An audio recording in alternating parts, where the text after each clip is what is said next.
Welcome to This Explainer. Today, we're diving into something pretty much all of us have faced at some point, and that's the deeply universal and honestly really heavy burden of dealing with unfair treatment.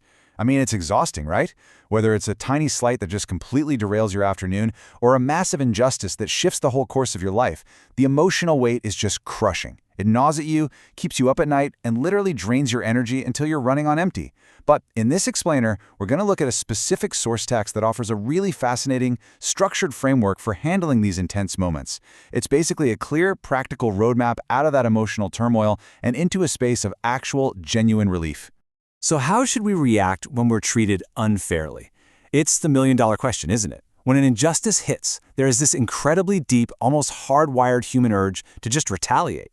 Your adrenaline spikes and you instantly want to jump in, fix things yourself, and balance the scales of justice right then and there. And hey, it's completely natural to want to right a wrong the second it happens. In fact, society kind of pushes us to fight back and settle the score. But the source material we're looking at today suggests a completely different and frankly, somewhat countercultural approach to finding real lasting peace when we've been wrong. Okay, let's dive into this. Here's the core scriptural solution we find in the book of Romans, chapter 12, verse 19. It says, "Do not avenge yourselves, beloved, but yield place to the wrath. For it is written, 'Vengeance is mine, I will repay,' says Jehovah." Now just pause and notice the warmth of that word, beloved, right before it delivers some seriously challenging advice. This text is asking for a massive shift in perspective. Instead of taking matters into our own hands and fighting fire with fire, which, let's be real, usually just burns everything down, the text tells us to actively step back. It's asking us to hit pause on that fiery knee-jerk reaction and deliberately defer to a higher authority. Let's break down what that actually means in practice. When the Apostle Paul says to yield place to the wrath, whose wrath are we talking about here? Well, the context makes it super clear that this is absolutely not about giving in to our own anger or resentment. Because human anger, it's flawed, it's biased, and it gets really messy. Yielding place to the wrath means making room for Jehovah's wrath. It's making that conscious, intentional choice to let Him bring about justice on His own timeline, in His own way, instead of forcing our own agenda on the situation. Basically, it's like saying, I'm going to step out of the judge's seat so the perfect judge can sit down. Section 1. Real-life application. John's choice. Because, understanding this stuff intellectually is one thing, but how does it actually play out in the real world? Our source shares a super relatable story from a brother named John, who faced this exact dilemma after being treated incredibly unfairly. He said, "I had to fight the urge to pursue righting the wrong in my own way. Romans 12:19 helped me to wait on Jehovah." Now, what's really interesting about this slide is the specific word he chose to use, fight. Yielding isn't just some passive, weak surrender. For John, it wasn't an easy choice at all.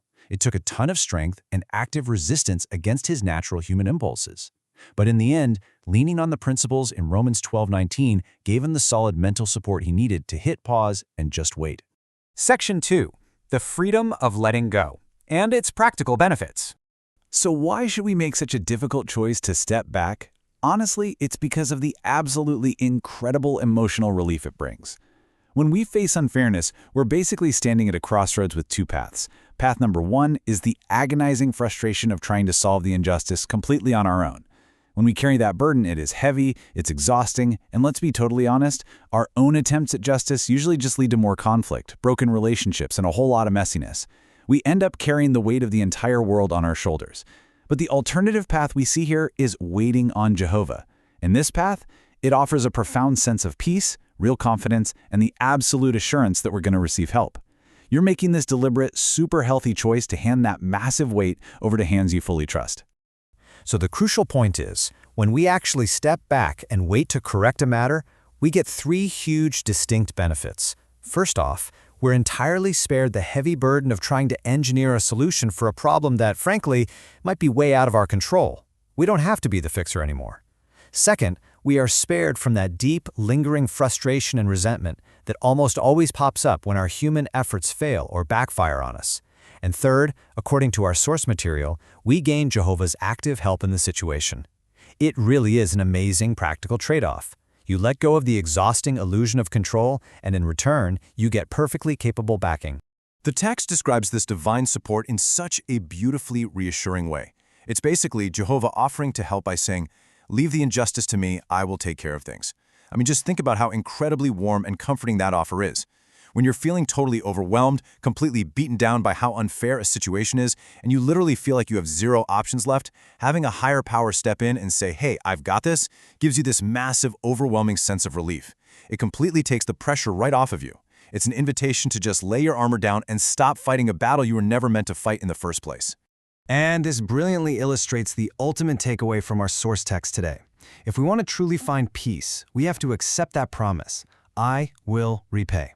Because when we firmly believe that justice will be served at the right time and in the exact right way, we can finally, truly let the matter go. It gives us that cognitive closure we desperately crave. We can consciously loosen our tight grip on all that pain and anger, completely confident that the situation is going to be handled in the best possible way better and much more perfectly than if we had tried to force an outcome ourselves. You don't have to keep a mental ledger of all the wrongs done to you anymore. So I want to leave you with this final thought to chew on today. Can we confidently let go, knowing he will handle it? At the end of the day, it's really a question of trust. The very next time you face unfair treatment, and let's be real, we all will, are you going to carry that heavy, draining burden of wanting to retaliate? Or will you make the choice to yield, take a step back, and deeply trust in divine justice? It's a tough choice, for sure. It definitely requires fighting against our own human nature. But as we've seen today, it really is the only path that leads to true freedom and lasting peace of mind. For more information, please visit jw.org, and don't forget to like, share, subscribe, and press bell icon to get the notification for new video. Thanks.